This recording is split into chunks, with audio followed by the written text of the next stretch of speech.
Vítajte moji milí pacienti, už je tu jeseň a s tým je spojený aj vyšší výskyt vírusových ochorení, infekcií horných dýchacích ciest. Už aj nám sa čakáreňa ambulancia začína plniť chorými, ktorí udávajú zvýšenú teplotu, aj dokonca 38, kašel, nádchu, kýchanie, bolesti hrdla. Veľmi oceňujeme, ak predtým, než navštívite našu ambulanciu, si doma urobíte v lekárni zakúpený kombinovaný test na COVID-19 a chrípku.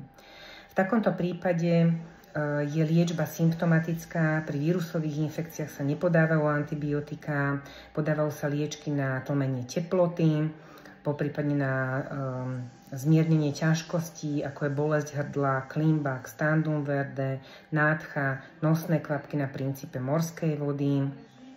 Doporučujeme zvýšovať obranyschopnosť preparátmi na podporu imunity, ako napríklad kaloba, poprípadne posielame do lekárne izoprinosín, ak je to potrebné. A samozrejme, ak potrebujete vystaviť práce neschopenku a napísali ste nám mail, tak môžeme túto práce neschopenku elektronickú vystaviť a už sa potom dohodneme na kontrole.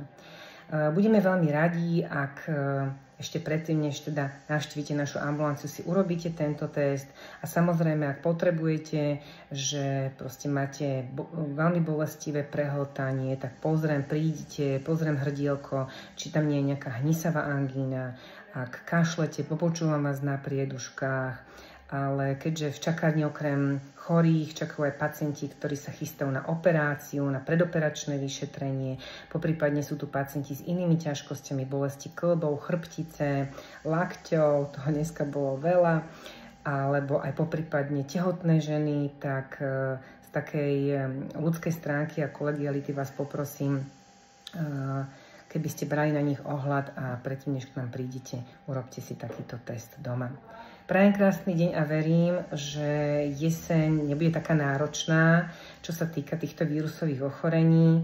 O chvíľučku aj spustíme očkovanie proti chrípke, dáme k tomu nejaký oznam na Facebook, takže som tu pre vás, pracujeme na plnú paru, tak nech sa páči, prídite, ak vás niečo trápi a potrebujete poriešiť. Prajem krásny deň.